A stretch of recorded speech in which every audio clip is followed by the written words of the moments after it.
Mateo. Grita una voz ronca desde el corral. ¿Otra vez soñando despierto, o es que ya no te acuerdas de que el heno no se corta solo? Es Rafael, el capataz. Un hombre de espaldas anchas y mirada dura, con una cicatriz que le parte la ceja izquierda como si el destino hubiera querido marcarlo desde joven. Ha criado a Mateo desde que era un niño, pero nunca con cariño. Siempre con órdenes. Mateo baja la cabeza, aprieta los dientes y camina hacia el establo sin responder. No porque sea sumiso, sino porque aprendió hace tiempo que las palabras no alimentan, no calman el frío de las noches solitarias, ni llenan el hueco que deja no saber de dónde vienes. ¿Sabes cuántos muchachos darían un ojo por tener un rancho como este? Dice Rafael más tarde, mientras bebe café negro en la cocina de piedra. Y tú, en vez de agradecer, andas con esa cara de perro apaleado. Mateo no levanta la vista del plato. Come en silencio, como siempre. Pero dentro de él, algo arde más fuerte que el sol del mediodía. Yo no pedí nacer aquí, murmura al fin, tan bajo que casi no se oye. Rafael lo mira fijamente. Por un instante, su expresión se quiebra. Pero solo por un instante. Nadie pide nacer, responde, secamente. Pero si decides qué hacer con lo que te toca. Y a ti te tocó trabajar. Así que deja de mirar al cielo como si Dios te debiera algo. Esa noche, Mateo se queda despierto. Se sienta en el porche trasero, envuelto en una manta raída, escuchando el crujido de los grillos y el lejano aullido de un coyote. El rancho duerme, pero él no. Porque cada noche, desde que tiene memoria, se hace la misma pregunta: ¿por qué me dejaron solo? No tiene retratos de sus padres. No tiene cartas, ni juguetes de infancia, ni siquiera un nombre de pila que suene como herencia. Solo, Mateo. Y un apellido que ni siquiera sabe si es suyo. Al amanecer, antes de que el sol toque el horizonte, ya está en el campo. Ensilla su caballo, un alazán flaco llamado Relámpago, y cabalga hacia los límites del rancho. Allí, donde la tierra se vuelve pedregosa y el aire huele a salvia y desolación, se siente más libre. Más él mismo. Pero incluso en la soledad, el pasado lo persigue. Algún día, susurra al viento, con la voz quebrada, voy a saber quién soy. Y si alguien me robó mi nombre, me lo devolverá. Aunque tenga que arrancárselo con las uñas. El caballo relincha suavemente, como si entendiera. Y juntos, hombre y bestia, avanzan bajo un cielo que aún no ha decidido si será cruel o compasivo ese día. Pero lo que Mateo no sabe, lo que nadie le ha dicho, es que su verdadero nombre ya está escrito en documentos enterrados bajo una losa en la capilla del rancho. Que su padre no fue un desconocido cualquiera, sino don Esteban de la Cruz, el hombre que construyó esas tierras con sudor, sangre y honor. Y que su abandono no fue un accidente del destino, sino una traición cuidadosamente tejida. Por ahora, todo eso duerme bajo el polvo. Pero muy pronto, el viento cambiará de dirección. Y cuando lo haga, arrastrará consigo no solo arena, sino también verdades que nadie podrá callar. Con el corazón golpeándole las costillas, Mateo dejó las cubetas en el suelo y se acercó. No era curiosidad lo que lo movía, era esa misma sensación que lo perseguía desde niño, la de que algo le faltaba. Algo esencial. Empujó la puerta con cuidado. El chirrido del gozne sonó como un grito en la quietud del rancho. Dentro, el polvo flotaba en los rayos de sol que se colaban por las ventanas rotas. Olía a madera vieja, a humedad y a secretos. Entre los muebles cubiertos con sábanas, una cómoda de cedro llamó su atención. La tercera gaveta estaba entreabierta. Al acercarse, vio un sobre amarillento, atado con una cinta negra. Su nombre, Mateo de la Cruz, estaba escrito con una caligrafía firme, elegante, nada que ver con las manos ásperas de Rafael. Le temblaban las manos al desatar la cinta. Dentro, había cartas. 3. Y una partida de nacimiento. Hoy nació mi hijo, Mateo Esteban de la Cruz. Que Dios lo proteja, porque este mundo no perdona a los débiles. Don Esteban, 12 de abril de 1876. Mateo se dejó caer de rodillas. El aire se le escapó del pecho como si lo hubieran apuñalado. De la Cruz. El apellido del fundador del rancho. El apellido que todos en la región pronunciaban con respeto, y que a él nunca le habían permitido usar. No, susurró, con la voz quebrada. No puede ser. Pero las pruebas estaban allí. Firmadas. Selladas. Reales. De pronto, escuchó pasos en el corredor. ¿Qué haces aquí?, rugió Rafael, apareciendo en el umbral con los ojos desorbitados. Mateo se puso de pie de un salto, sosteniendo las cartas contra su pecho como si fueran un escudo. ¿Por qué me mentiste?, gritó, con la voz temblando de rabia y dolor. Soy su hijo. Soy el hijo de don Esteban. Rafael palideció. Por primera vez en todos esos años, el hombre de hierro parecía asustado. Devuélveme eso, dijo, avanzando con la mano extendida. No. Mateo retrocedió. Dime la verdad. ¿Por qué me escondiste? ¿Por qué me hiciste creer que no era nadie? Rafael se detuvo. Bajó la mirada. Y cuando volvió a hablar, su voz ya no era la del capataz implacable, sino la de un hombre agotado por años de culpa. Te escondí, para salvarte. ¿Salvarme de qué? De los que mataron a tu padre. El silencio que siguió fue más pesado que cualquier golpe. Tu tío. Silvestre, continuó Rafael, con la voz ronca. Era ambicioso. Codicioso. Desde que don Esteban te nombró heredero en su testamento, Silvestre empezó a urdir. Primero fue el caballo envenenado, luego el incendio en los graneros, y finalmente, el veneno en el vino. Mateo sintió que el suelo se desvanecía bajo sus pies.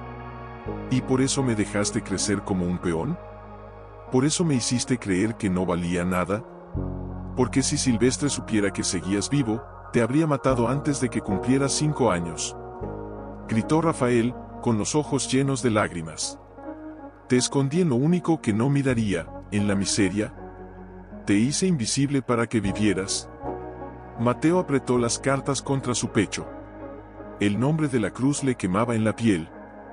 Ya no era solo un apellido. Era una herencia.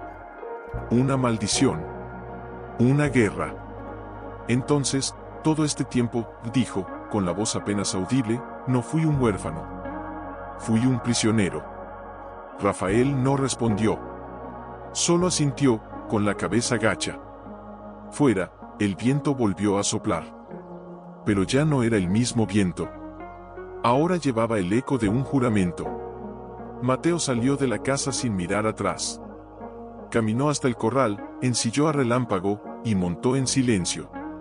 Rafael lo observaba desde la puerta, inmóvil, como si supiera que ya no podía detenerlo. ¿A dónde vas?, preguntó, con un hilo de voz. Mateo lo miró por última vez. No con odio. Pero tampoco con perdón. A averiguar quién soy de verdad. Y espoleó al caballo. Las ruedas del destino, que habían estado detenidas durante años, comenzaban a girar. Y esta vez, no se detendrían por nada ni por nadie. Mientras galopaba hacia el horizonte, Mateo sentía algo nuevo en su pecho, no solo dolor, sino propósito. Por primera vez, no huía. Iba hacia algo. Hacia su nombre. Hacia su sangre. Hacia la verdad. Al llegar al corral principal, vio a 3 hombres a caballo detenidos frente a la casa. Trajes oscuros, sombreros bajos, miradas que no preguntaban, exigían. Uno de ellos, alto y flaco como un alambre, sostenía un documento enrollado. ¿Dónde está Rafael?, preguntó sin siquiera mirar a Mateo. ¿Quién lo busca?, respondió Mateo, con la mano cerca del cinto, donde descansaba un cuchillo oxidado. El hombre lo miró por fin.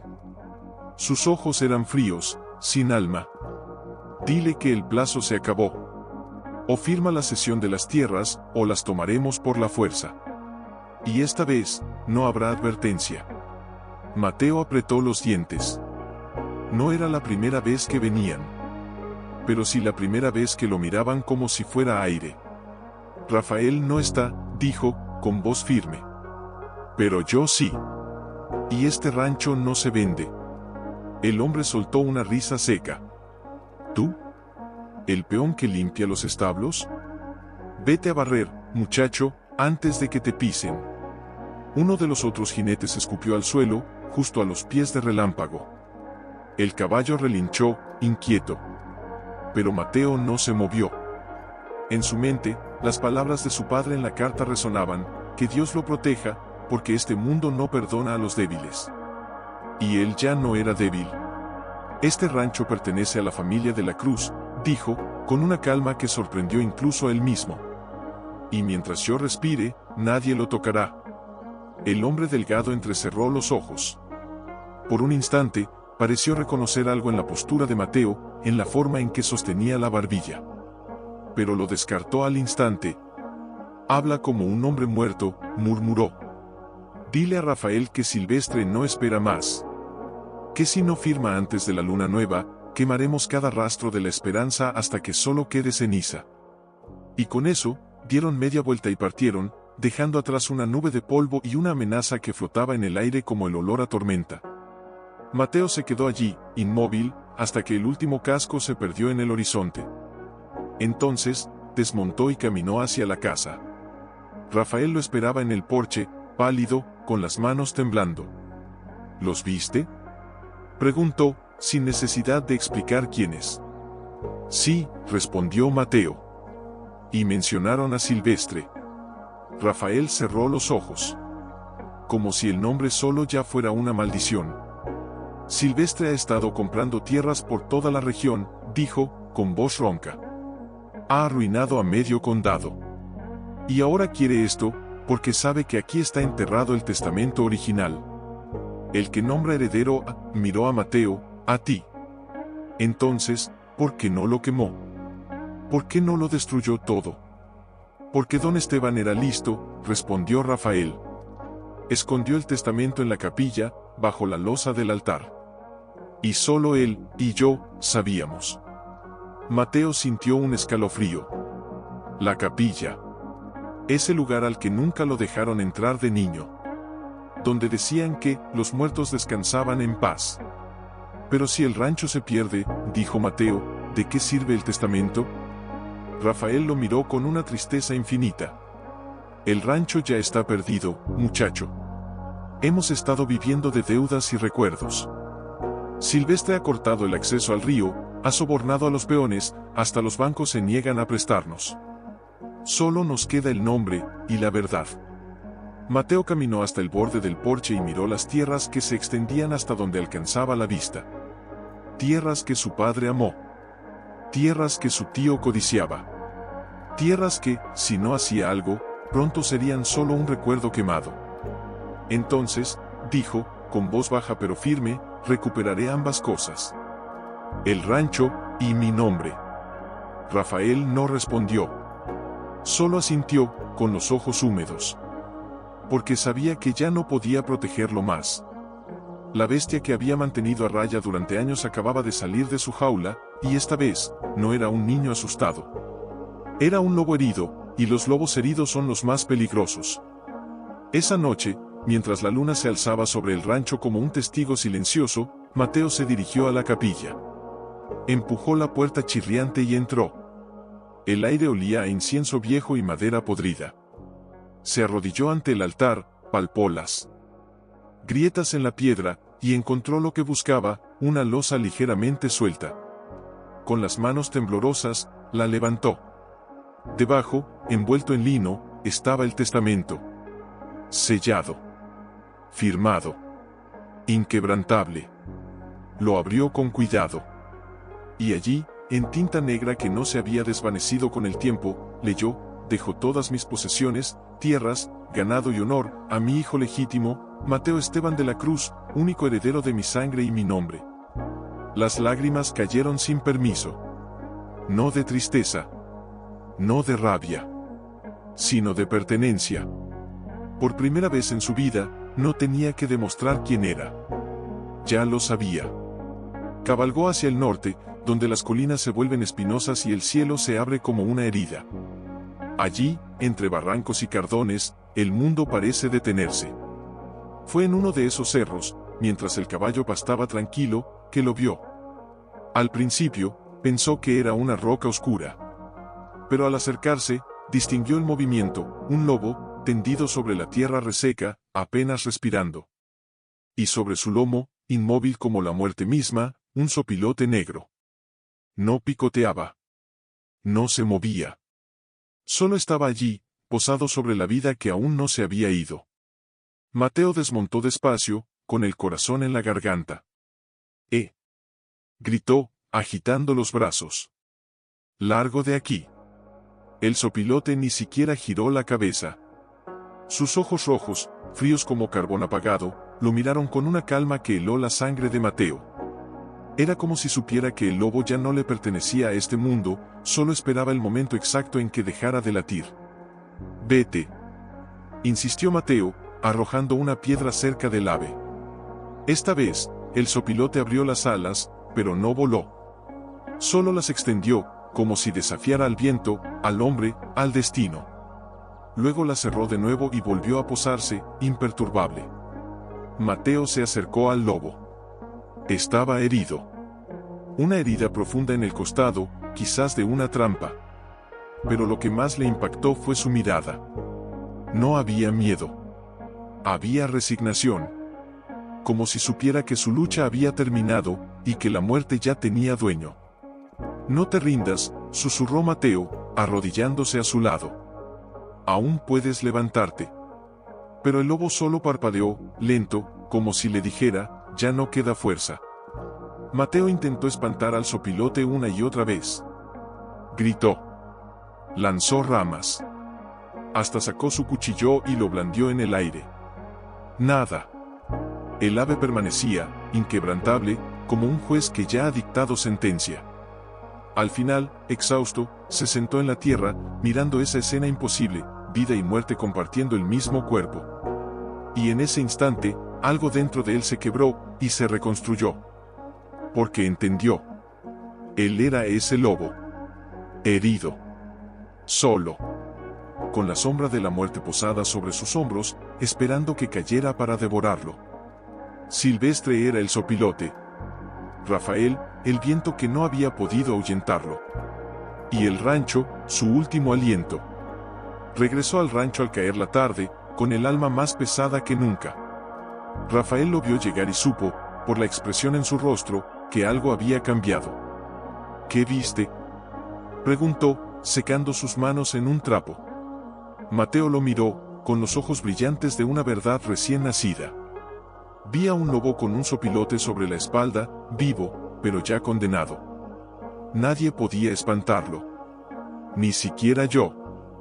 Rafael palideció. Eso no es una visión común. ¿Qué significa?, preguntó Mateo, con urgencia.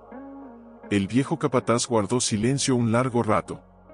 Luego, con voz baja, casi sagrada, dijo: en las tierras de mi abuelo, decían que cuando un sopilote se posa sobre un animal vivo, no es porque vaya a morir. Es porque alguien quiere que muera. Y mientras haya alguien deseando tu fin, el sopilote no se irá. Mateo sintió un escalofrío recorrerle la espina dorsal. Silvestre, murmuró. Sí, asintió Rafael. Él es el que desea tu muerte. Tu desaparición. Tu olvido. Y mientras su deseo sea fuerte, la sombra no te soltará. Esa noche, Mateo no durmió. Se quedó en el corral, mirando las estrellas, con las palabras de Rafael resonando en su mente. Pero también con la imagen del lobo. Porque aunque estuviera herido, no había aullado. No había suplicado. Solo había mirado al horizonte, como si supiera que su dignidad era lo último que nadie podía arrebatarle. Y en ese momento, Mateo tomó una decisión. Mateo se detuvo en medio de la habitación y, con voz firme, dijo: ayer vi algo que no puedo quitarme de la cabeza. Los hombres levantaron la vista. Uno de ellos, un viejo llamado Chucho, frunció el ceño. ¿Qué viste, muchacho? ¿Otra serpiente en el pozo? No, respondió Mateo. Vi un lobo herido, y un sopilote posado sobre él. Vivo. El lobo aún respiraba, pero el sopilote no se iba. Por más que grité, por más que lancé piedras, Se quedó allí, como si supiera que su hora estaba cerca. Un silencio incómodo cayó sobre la mesa.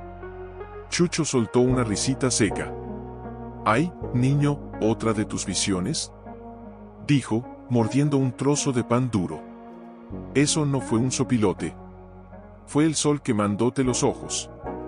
O el hambre jugándote trucos». «Lo vi», insistió Mateo, con los puños apretados. «Estaba allí. Tan real como tú ahora». «Y si estaba allí», intervino otro peón, más joven, con tono burlón, «¿por qué no lo espantaste a balazos? ¿O es que los sopilotes ahora tienen pacto con el diablo?».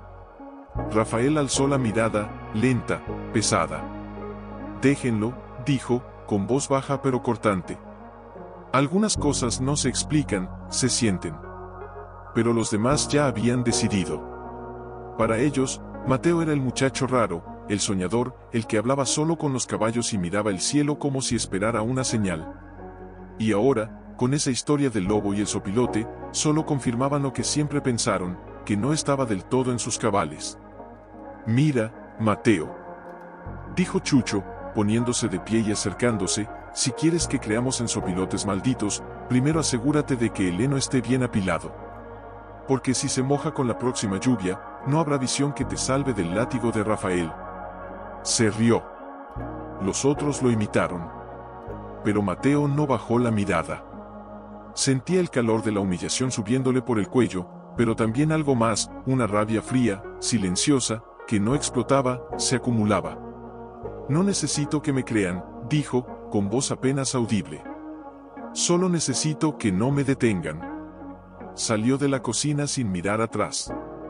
Afuera, el viento soplaba con fuerza, como si el cielo también se burlara. Se apoyó contra la pared de adobe, cerró los ojos y respiró hondo. Quería gritar. Quería golpear algo. Pero en vez de eso, recordó los ojos del lobo. Esa calma resignada. Esa dignidad en medio del abandono. Y supo que no podía permitirse perder el control. Esa tarde, mientras reparaba una cerca rota, Lucía apareció en el camino. Montaba una yegua castaña, con el pelo recogido en una trenza y los ojos llenos de preocupación.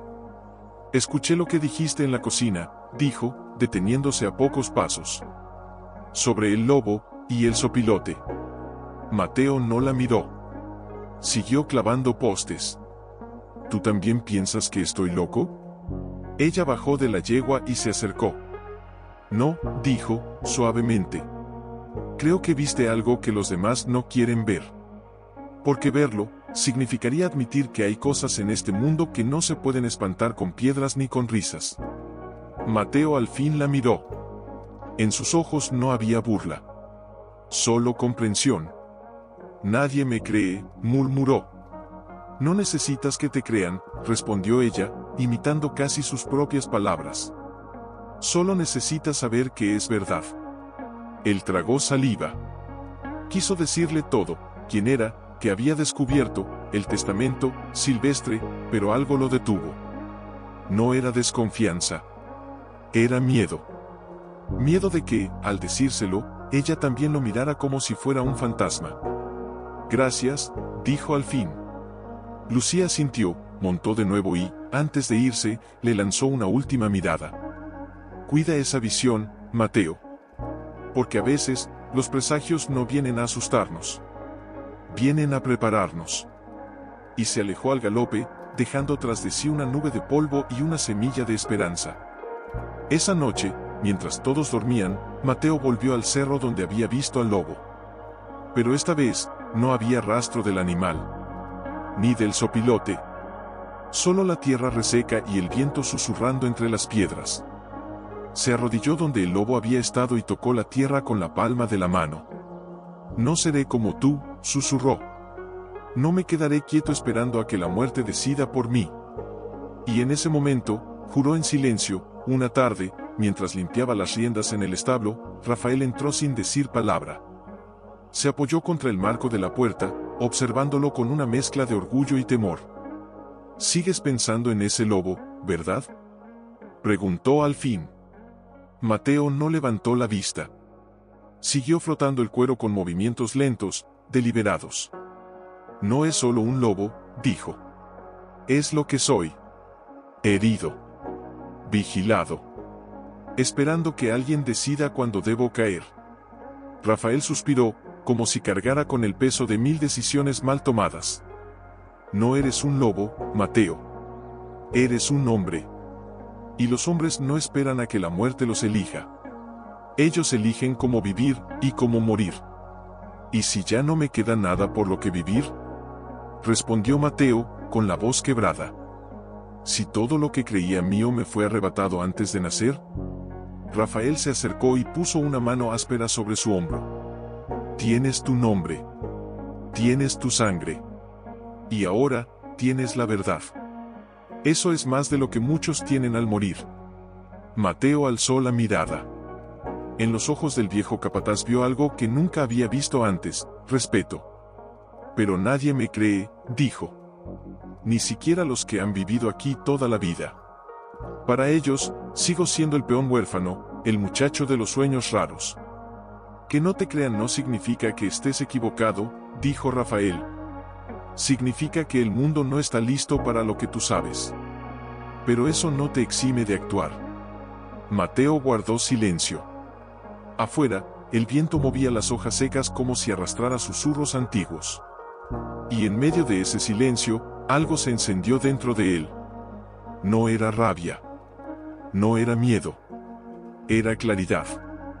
Esa noche, mientras todos dormían, Mateo salió al patio y se sentó bajo el alero, con el testamento de su padre sobre las rodillas. Lo leyó una y otra vez, como si cada palabra pudiera darle fuerza. Y mientras lo hacía, comprendió algo que lo estremeció hasta los huesos: el zopilote no estaba sobre el lobo porque éste estuviera débil. Estaba allí porque alguien quería que lo estuviera. Silvestre no solo había matado a su padre. Había intentado borrar su existencia. Lo había enterrado en la pobreza, en el anonimato, en la duda. Y ahora, mientras el rancho se desmoronaba, el zopilote seguía allí, porque el deseo de Silvestre seguía vivo. Pero Mateo ya no era el niño asustado que creía que su lugar era el suelo. Ahora sabía que su lugar era el frente. Al día siguiente, se levantó antes del alba. Ensilló a relámpago y cabalgó hasta el pueblo más cercano. Necesitaba hablar con el notario. Necesitaba registrar el testamento.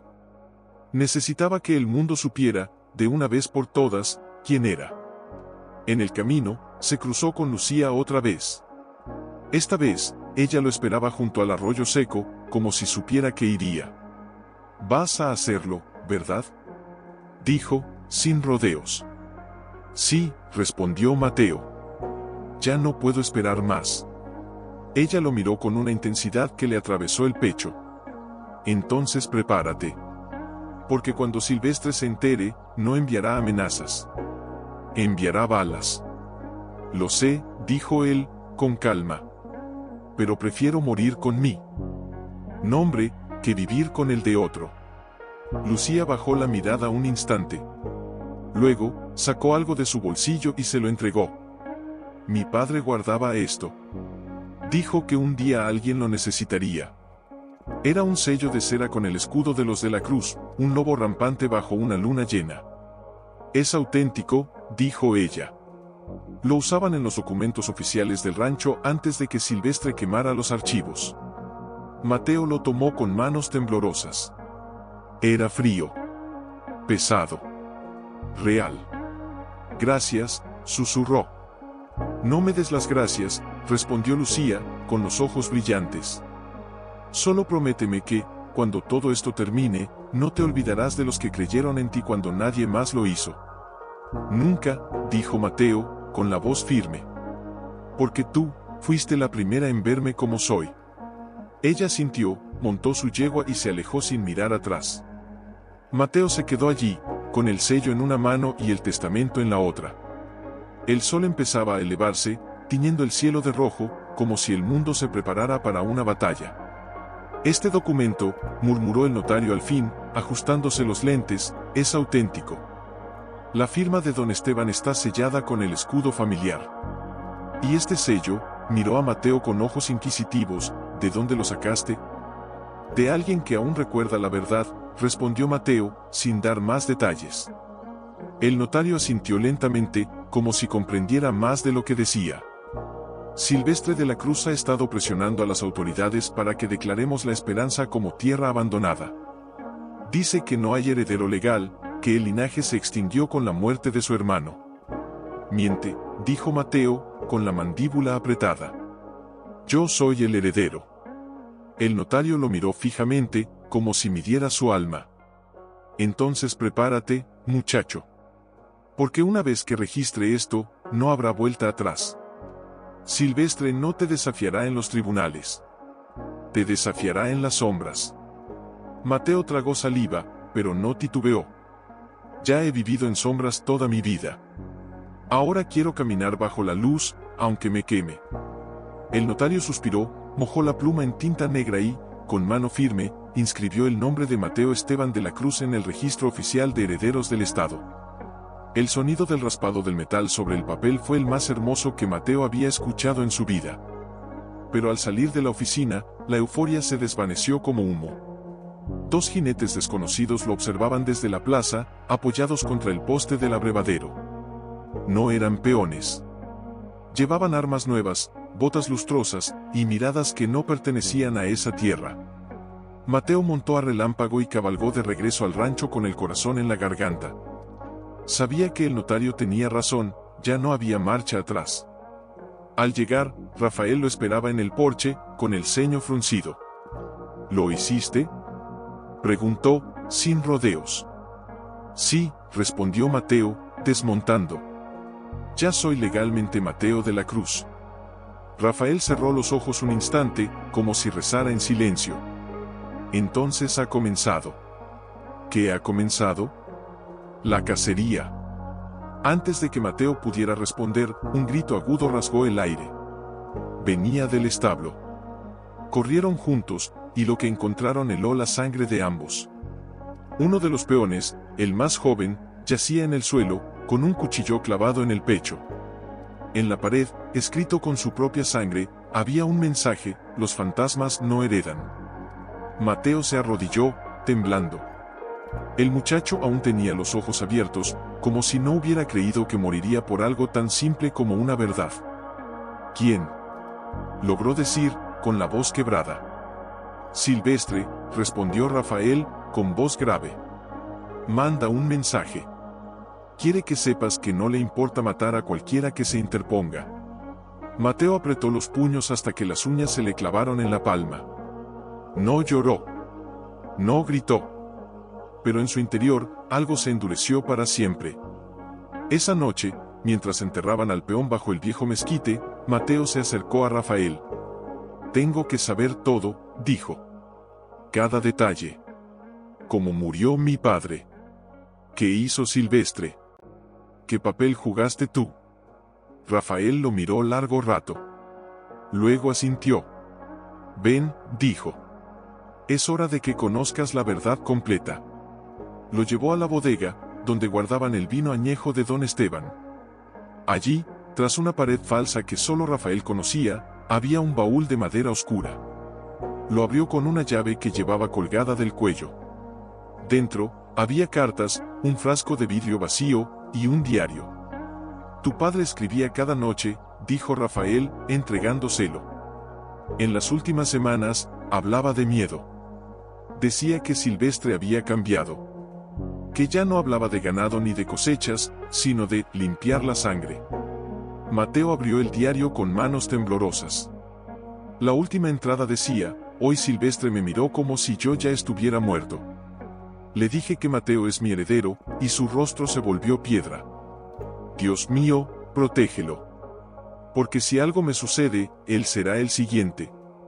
Las lágrimas cayeron sin permiso esta vez. No por el dolor, sino por la traición. ¿Por qué no me lo dijiste antes?, preguntó, con la voz rota.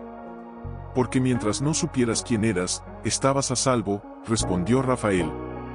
Pero ahora eres un blanco. Mateo cerró el diario y lo apretó contra su pecho. No la había visto desde que le entregó el sello. Pero pensaba en ella más de lo que quería admitir. En su voz firme. en su mirada que no juzgaba, sino que veía. Fue en la tarde del quinto día cuando la vio aparecer al final del camino.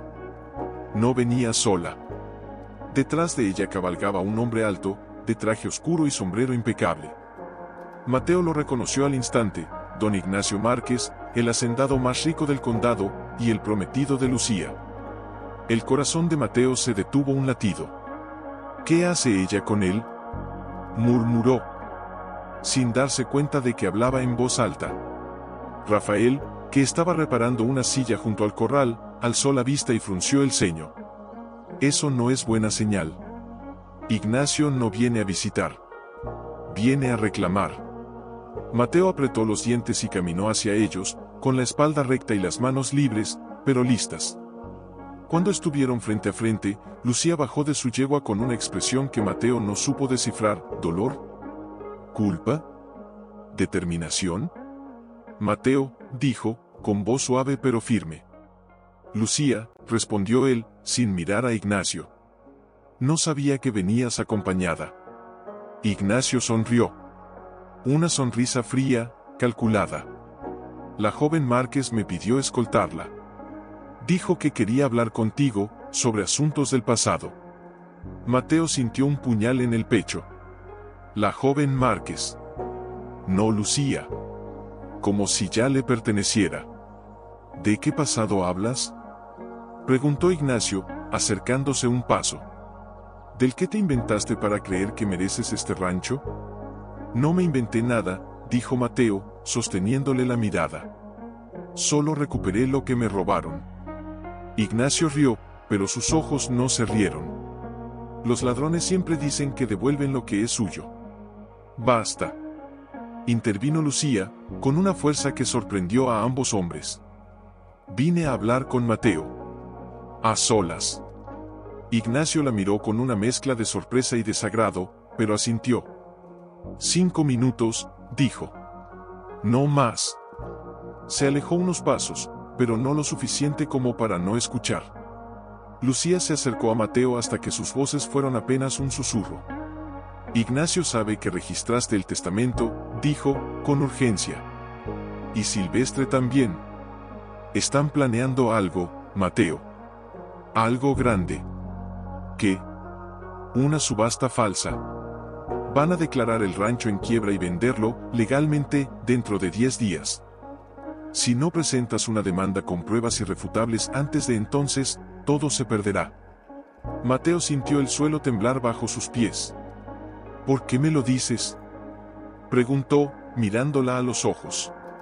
Si vas a casarte con él, ¿por qué arriesgarte? Ella bajó la mirada un instante. Luego la alzó, llena de una tristeza antigua. Porque antes de que me prometieran a Ignacio, yo ya había entregado mi corazón a otro.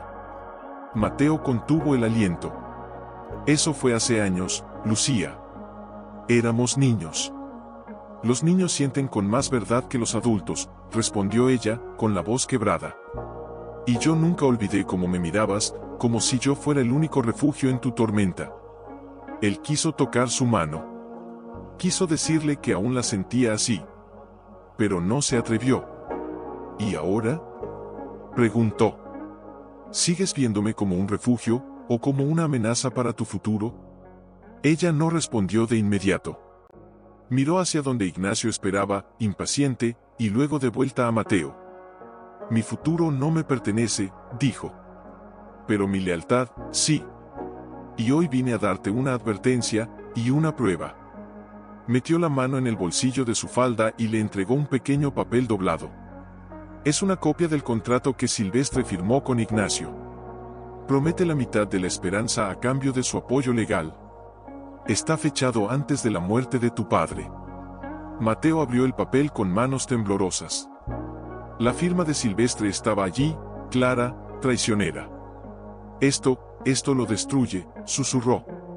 Sí, dijo Lucía. Pero también me destruye a mí si Ignacio descubre que lo robé. Mateo la miró con una mezcla de gratitud y dolor. ¿Por qué haces esto por mí?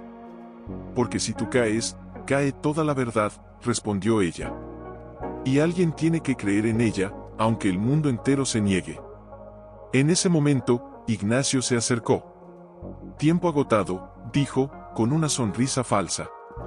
¿Listo para regresar, mi prometida? Lucía asintió, pero antes de montar, miró a Mateo una última vez. No confíes en nadie, susurró. Ni siquiera en los que dicen protegerte. Y con eso, se alejó al galope, dejando tras de sí un silencio más pesado que cualquier palabra. Mateo se quedó allí, con el papel en la mano y el alma en pedazos. Porque ahora Rafael lo observaba desde la ventana de la cocina, con una taza de café frío entre las manos. Sabía que algo se avecinaba.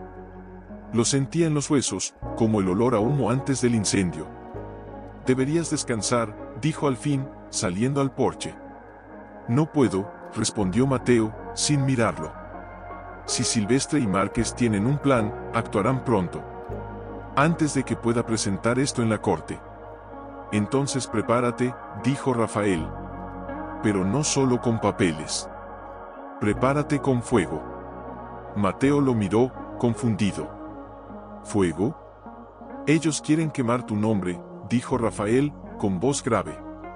Tal vez, tengas que quemar algo de ellos primero. No alcanzó a responder. De pronto, un resplandor naranja iluminó el horizonte. No era el amanecer. Era más bajo. Más furioso. El granero. Gritó Mateo, echando a correr.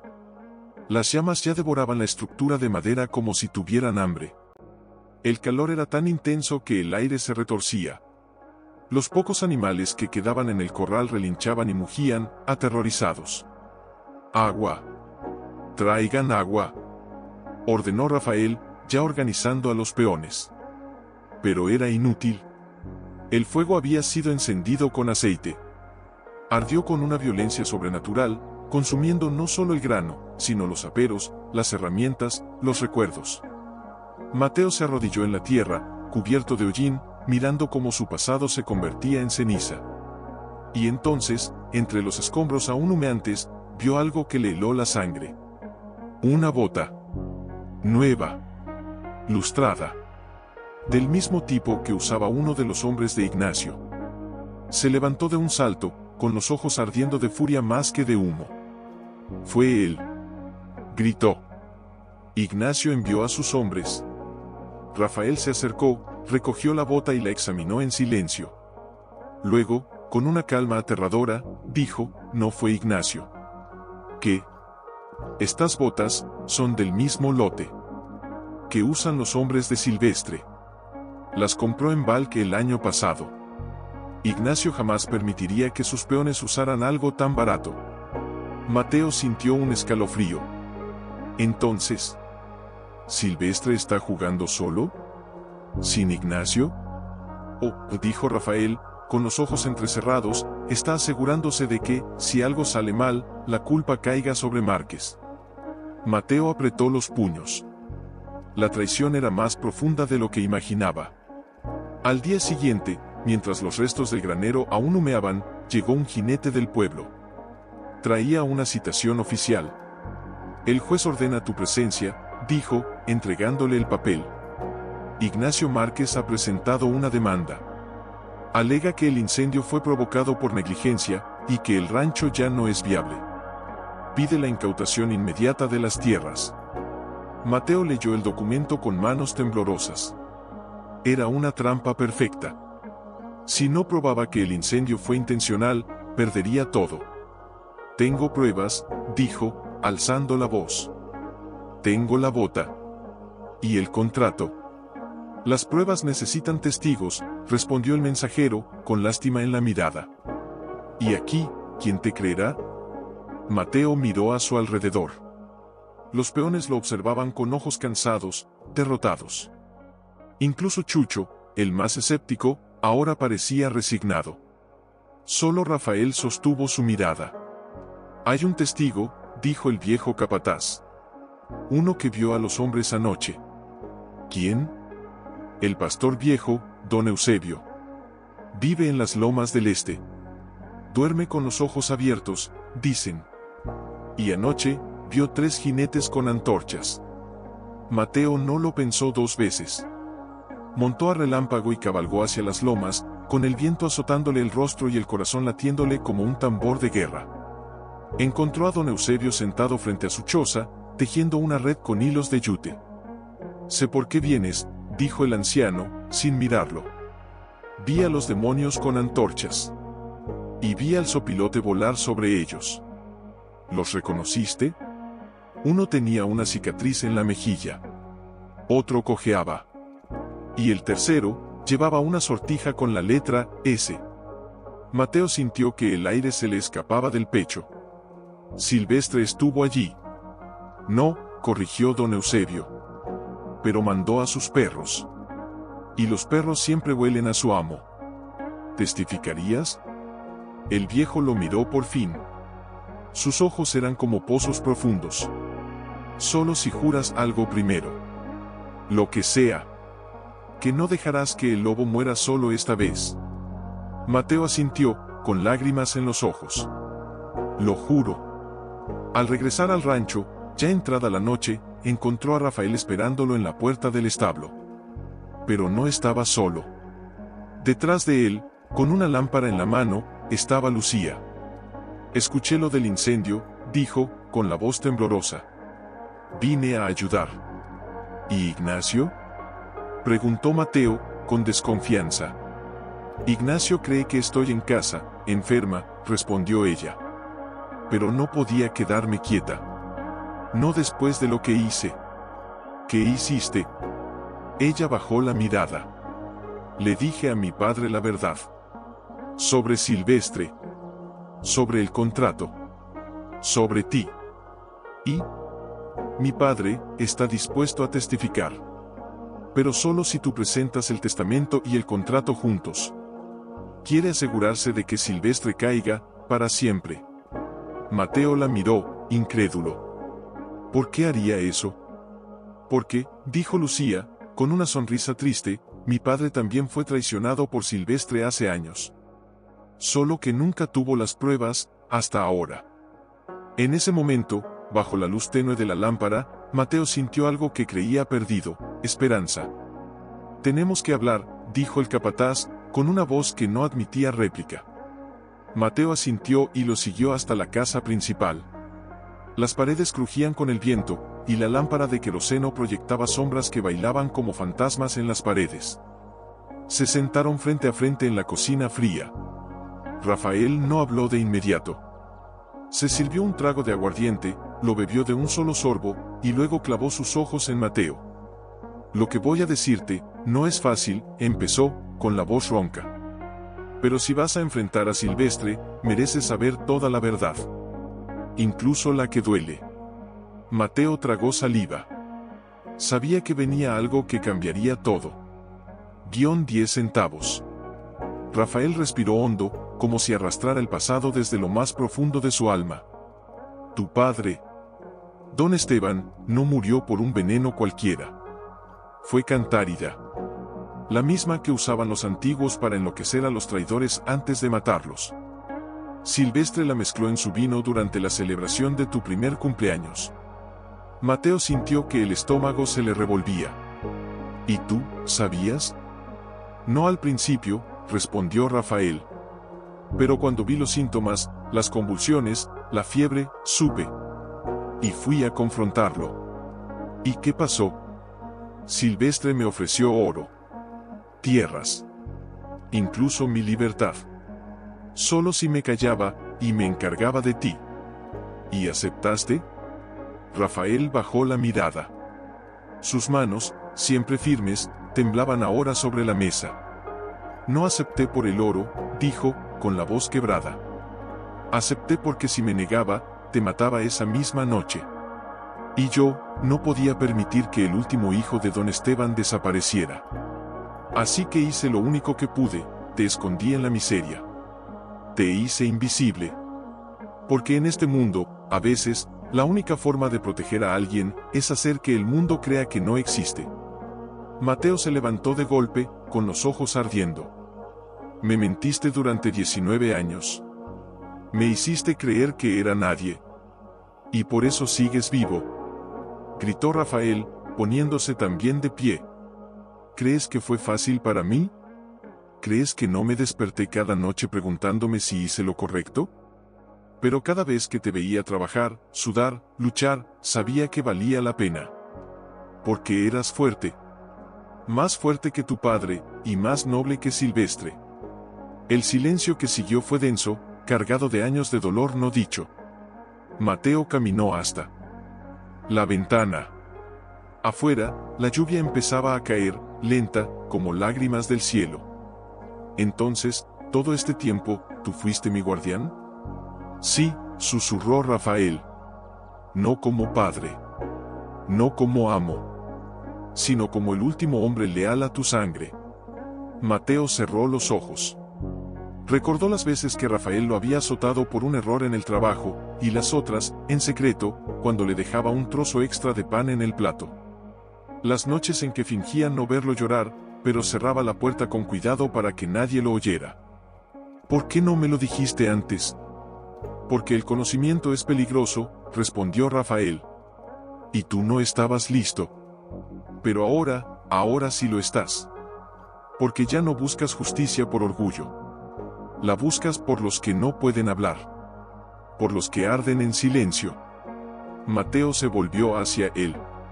En los ojos del viejo capataz vio algo que nunca había visto: vulnerabilidad, arrepentimiento, amor.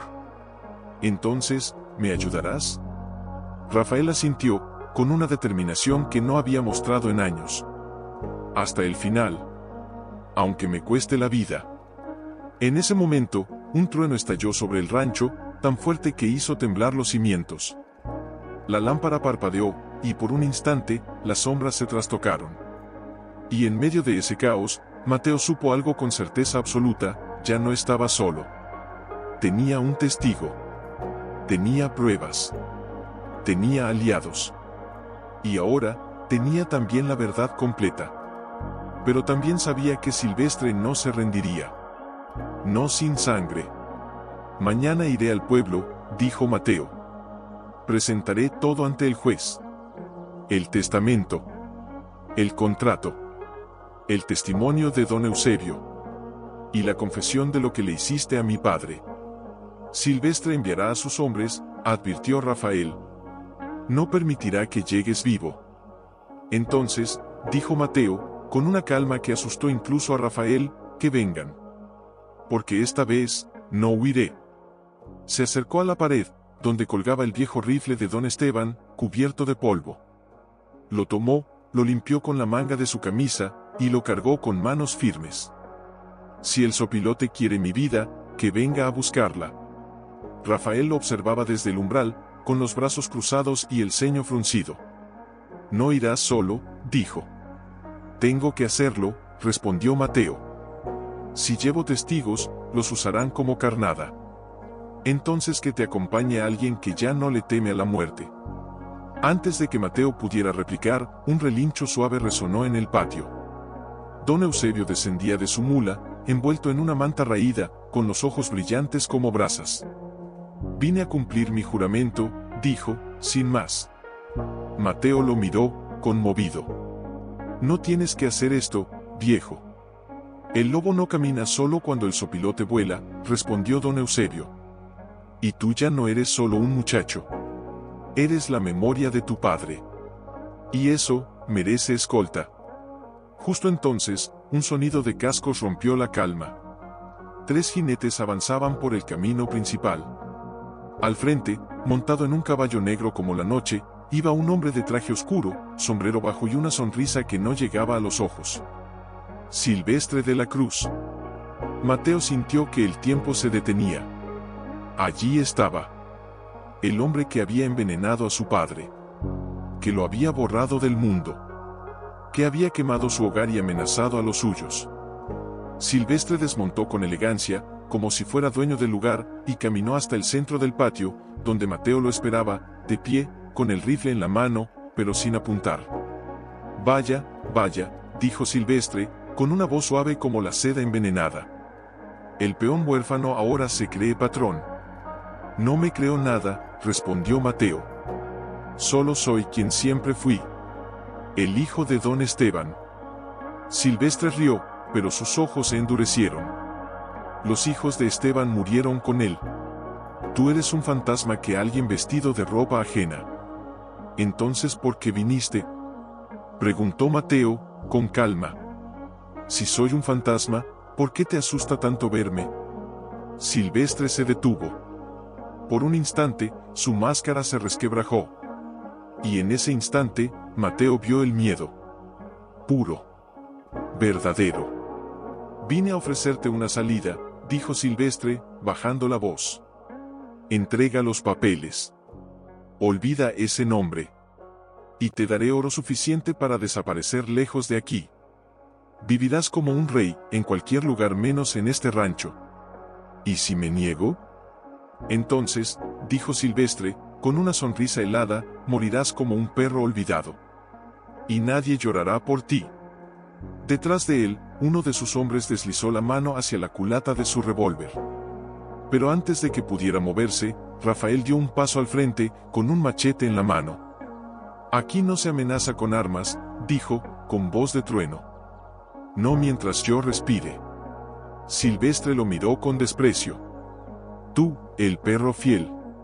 ¿Sigues lamiendo las botas de un muerto? Sigo honrando a un hombre, corrigió Rafael. Algo que tú jamás entenderás. Silvestre volvió su mirada a Mateo. Y esta vez, algo en su expresión cambió. No era solo desprecio. Era reconocimiento. ¿Te pareces a él?, murmuró. En la postura. En la mirada. Hasta en esa forma tonta de creer que la verdad importa. Importa más que el oro, dijo Mateo. Más que el miedo. Más que tú. Silvestre guardó silencio un largo rato. Luego, con una lentitud calculada, sacó un sobre de su chaqueta y lo dejó caer al suelo. Dentro está la escritura de un rancho en Sonora. Tierras fértiles. Agua. Ganado. Tuyo, si te vas hoy. Mateo no lo miró. Miró el sobre como si fuera una serpiente. No quiero tu limosna, dijo. Quiero lo que es mío. Silvestre asintió, lentamente. Y en sus ojos, Mateo vio la sentencia. Entonces que así sea, dijo. Pero recuerda esto, muchacho, los herederos que regresan, siempre mueren dos veces. Primero en vida. Luego en la historia. Se dio la vuelta, montó a su caballo y, sin mirar atrás, partió con sus hombres. Pero antes de desaparecer en el horizonte, uno de ellos arrojó algo al suelo. Era un cráneo de lobo. Con un sopilote tallado en la frente. Don Eusebio lo recogió y lo entregó a Mateo. Es una advertencia, dijo. Pero también un regalo. ¿Un regalo? Sí. Porque ahora sabes que te teme. Mateo apretó el cráneo en su mano. Sentía el frío del hueso, y el calor de la guerra que se avecinaba. Hoy iré al pueblo, dijo, con voz firme. Y presentaré todo ante el juez. Silvestre no permitirá que llegues, advirtió Rafael. Entonces, respondió Mateo, montando a Relámpago, que intente detenerme. No vendrán por el frente, dijo el viejo pastor, sin apartar la vista. Silvestre no es tan necio. Mandará a sus hombres desde los flancos. O desde el arroyo seco. Entonces los esperaremos, respondió Mateo, con la voz tensa. Pero no hubo emboscada. No esa vez. Al llegar a las afueras del pueblo, encontraron el juzgado cerrado. Las calles, vacías. Solo un niño jugaba con una rueda de madera cerca de la plaza, y al verlos, salió corriendo como si hubiera visto fantasmas. Algo no está bien, murmuró Mateo. Fue entonces cuando vio el cartel clavado en la puerta del juzgado. Por orden del juez interino, toda audiencia relacionada con Tierras de la Cruz queda suspendida hasta nuevo aviso. Se investiga posible falsificación de documentos. Mateo sintió que el suelo se abría bajo sus pies. ¿Falsificación?, repitió, incrédulo. El testamento está sellado. El notario lo registró. Don Eusebio tocó el cartel con los dedos arrugados. Silvestre compró al juez, dijo, con amargura. O lo amenazó. no importa cuál. El resultado es el mismo, la ley ya no te protege. Mateo apretó los puños hasta que las uñas le cortaron la piel. Había jugado limpio. Había creído que la verdad bastaba. Pero ahora entendía, en este mundo, la verdad necesita dientes. Entonces, ¿qué hago?, preguntó, con la voz quebrada. Don Eusebio lo miró fijamente. Si no puedes entrar por la puerta, entra por la sombra. ¿Qué quieres decir? Silvestre vive en la hacienda Los Sauces. Tiene 20 peones, perros, guardias en cada esquina. Pero también tiene una debilidad, cree que nadie se atrevería a mirarle a los ojos dentro de su propio reino. Mateo entendió al instante. ¿Quieres que me infiltre? Quiero que veas con tus propios ojos cómo vive el hombre que mató a tu padre, dijo don Eusebio. Y que encuentres lo que él no quiere que nadie vea. Porque los asesinos siempre guardan trofeos. Esa noche, bajo la luna menguante, Mateo se despidió de Rafael y de don Eusebio en las afueras del rancho. Si no regreso en 3 días, dijo Mateo, entrega el testamento al padre del pueblo. Que lo lea en misa. Que todo el condado sepa la verdad. Rafael asintió, con los ojos húmedos. Vuelve con vida, muchacho. Porque si no, el sopilote ganará. Mateo partió al galope, no hacia el pueblo, sino hacia el sur. Hacia Los Sauces. Al día siguiente, al amanecer, se presentó en la puerta trasera de la hacienda con ropa de peón raída, el rostro cubierto de polvo y una historia preparada. Busco trabajo, dijo al capataz, un hombre gordo con cicatrices en los nudillos. Dicen que aquí pagan bien, si uno no hace preguntas. El capataz lo miró de arriba abajo. ¿Nombre? Mateo, respondió, sin titubear. Solo Mateo. ¿De dónde vienes? Del norte. Rancho quemado. Patrón muerto. El capataz soltó una risotada. Bienvenido al infierno, entonces. Aquí el patrón está muy vivo, y le gusta que sus hombres sufran en silencio. Le dieron una camisa áspera, un catre en el cobertizo y órdenes simples, limpiar los establos, alimentar a los perros, y nunca, bajo ninguna circunstancia, acercarse a la casa principal. Pero esa misma noche, mientras los demás dormían, Mateo se deslizó entre las sombras. La casa de Silvestre era un palacio de piedra y madera, con ventanas altas y cortinas gruesas. En el segundo piso, una luz permanecía encendida. La habitación de Silvestre.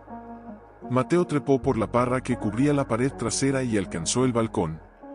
A través de las cortinas entreabiertas, lo vio, sentado a su escritorio, bebiendo brandy, hojeando un libro encuadernado en cuero. Se acercó con el aliento contenido. Y entonces lo vio. Sobre el escritorio, en un cofre abierto, había un frasco de vidrio vacío y una carta amarillenta. La misma letra que en el diario de su padre. Esteban, hermano, si lees esto, es porque ya no estás. Pero no llores por mí. Llora por ti, porque tu hijo será mi juguete. Mateo sintió que la bilis le subía a la garganta. Silvestre no solo había guardado la prueba de su crimen, la veneraba.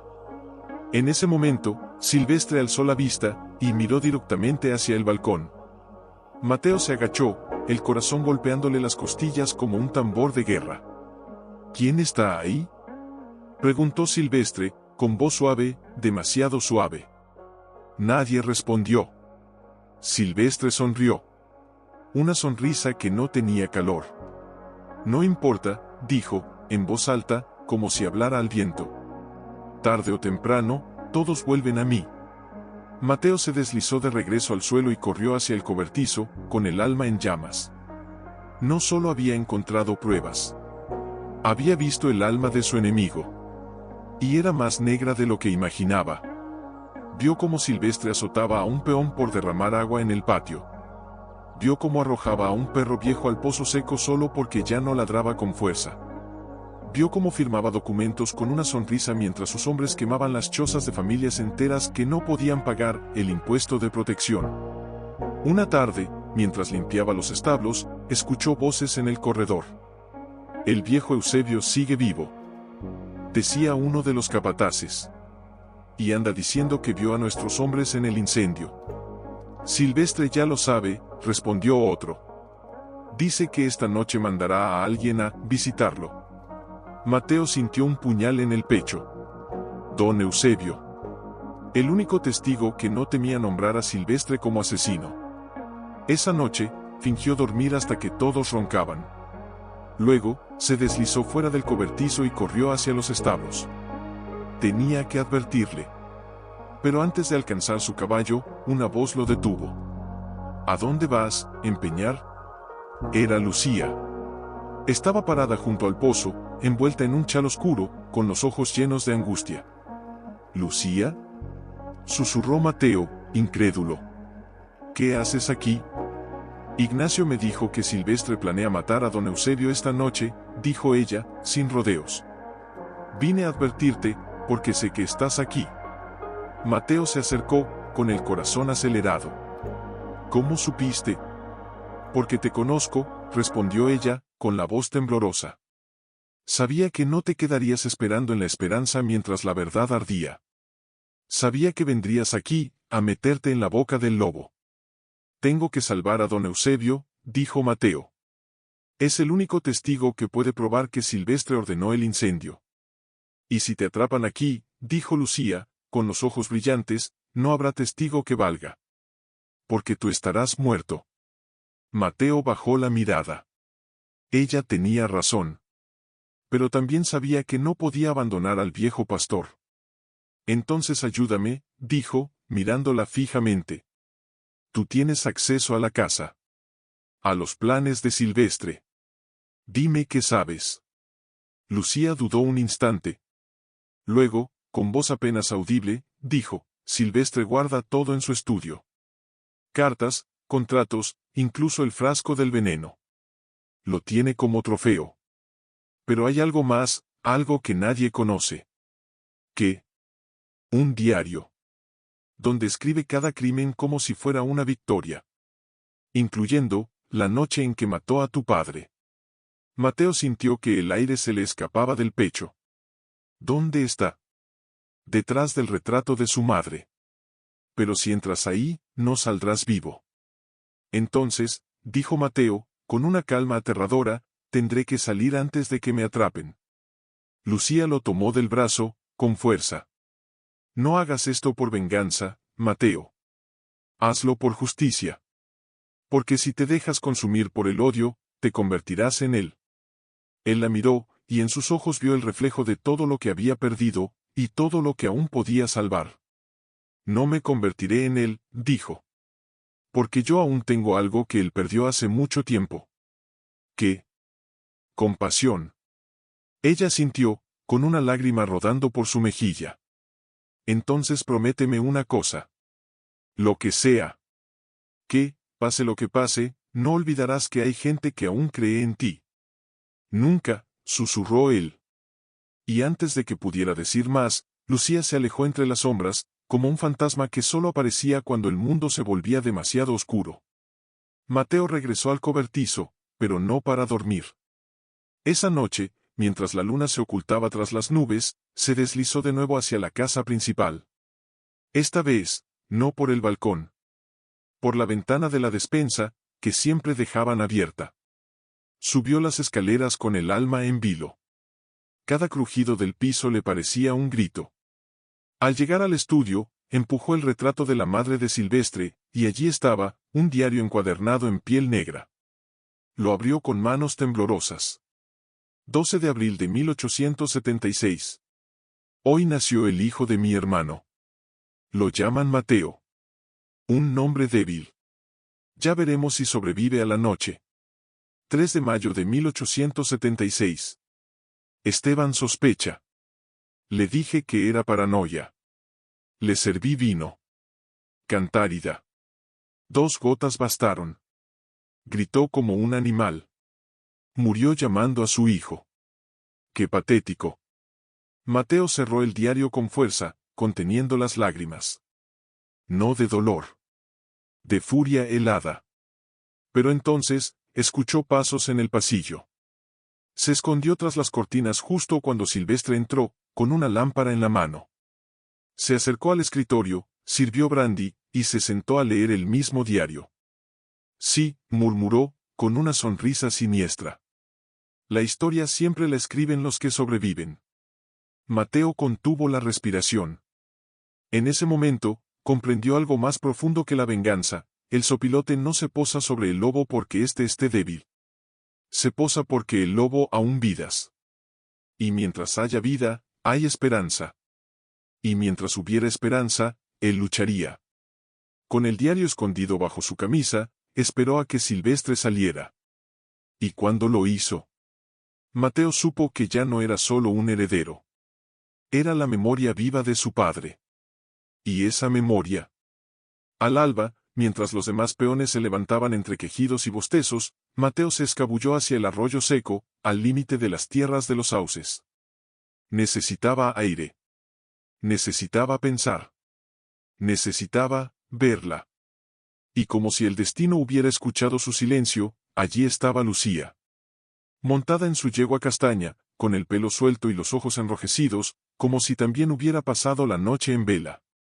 Al verlo, desmontó de un salto.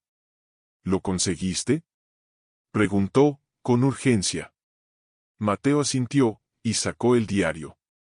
Está todo aquí. Cada crimen. Cada mentira. Incluso, cómo mató a mi padre. Lucía lo tomó con manos temblorosas, hojeó las páginas, y al leer un pasaje, palideció. Esto es peor de lo que imaginaba, susurró. Silvestre no solo lo mató, se regodeó en ello. Sí, dijo Mateo, con la voz ronca. Y ahora tengo la prueba que lo enterrará. Pero en vez de alivio, Lucía lo miró con una tristeza que le partió el alma. ¿Y tú?, preguntó. ¿Qué te queda después de esto? Él no respondió de inmediato. Miró el horizonte, donde el sol empezaba a teñir el cielo de rojo. Justicia, dijo al fin. No, exclamó ella, con una fuerza que lo sorprendió. No me digas, justicia, como si fuera un consuelo. Te conozco. Mateo. Sé que esto no es solo por tu padre, es por ti. Por todos los años que te hicieron creer que no valías nada. Él la miró, y por primera vez, no supo qué decir. ¿Me usaste?, preguntó ella, con la voz quebrada. ¿Fue por eso que volviste a buscarme? ¿Por qué sabías que tenía acceso a la casa? ¿Por qué necesitabas una llave, y yo era la más cercana? Mateo sintió como si le arrancaran el corazón del pecho. No, dijo, con los ojos llenos de lágrimas.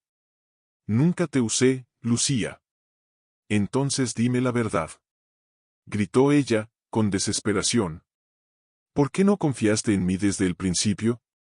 ¿Por qué tuviste que convertirte en un fantasma en la casa de tu enemigo? ¿Por qué no me dejaste ayudarte, como antes? Él bajó la mirada. Las palabras le dolían más que cualquier golpe.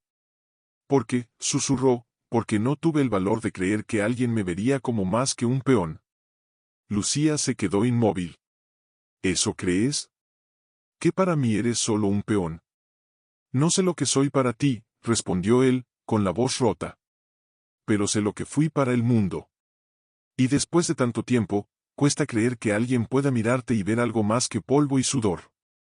Ella se acercó, hasta que sus frentes casi se tocaban. Yo siempre te vi, dijo, con los ojos brillantes. Desde que éramos niños. No como el hijo de don Esteban. No como el heredero. Sino como tú. El muchacho que curaba a los caballos heridos. El que compartía su pan con los perros callejeros.